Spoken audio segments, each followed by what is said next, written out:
Yes, a very good evening to all of you. This side chartered accountant Nitin Chawla और आप देख रहे हैं CA smart YouTube channel. CA smart updates के अंदर आपको हर एक income tax, GST, TDS, ROC हर एक चीज का अपडेट्स मिलता रहेगा। राइट, तो please do subscribe the channel, press the bell icon for the same.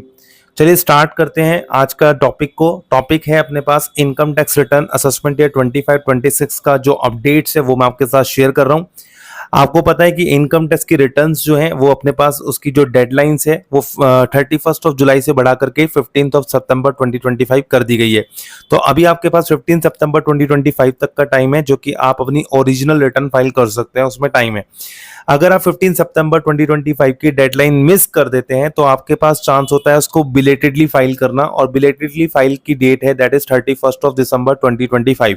तो 31 दिसंबर 2025 तक आप बिलेटेडली रिटर्न फाइल कर सकते हैं। इसके साथ आप क्या करेंगे, बिलेटेडली फाइल रिटर्न फाइल करने के साथ साथ आपको पेनल्टीज देनी पड़ती हैं।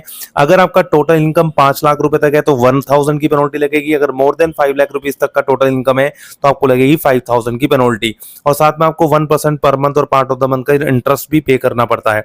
इसके साथ बात करते हैं अपने पास, अगर आपकी ऑडिट होती है यानी कि अगर आपका टैक्स ऑडिट होता है तो उसका आपका रिटर्न का जो डेट होता है दैट इज 31 अक्टूबर 2025।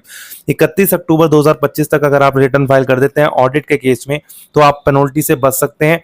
अदरवाइज आपको क्या लगेगा, आपको पेनल्टी जो लगेगी यहाँ पे वो लगेगी 0.5% ऑफ द टर्नओवर और 1,50,000 whichever is higher, sorry lower, whichever is lower. Okay, so this is very important, you need to understand. और अगर आपने रिटर्न को ओरिजिनली फाइल कर दिया था उसके बाद आप उसको रिवाइज करना चाहते हैं, कोई फॉर्म गलत चूज कर लिया था या कुछ आपकी इनकरेक्ट इन्फॉर्मेशन हो गई है रिटर्न्स के अंदर, तो आप रिवाइज कर सकते हैं। उसका भी डेडलाइन है 31 दिसंबर 2025, और रिवाइज रिटर्न करने में आपको कोई पेनल्टी नहीं लगती है। So hope so you found this video is very informative. Please do subscribe and press the bell icon for the same.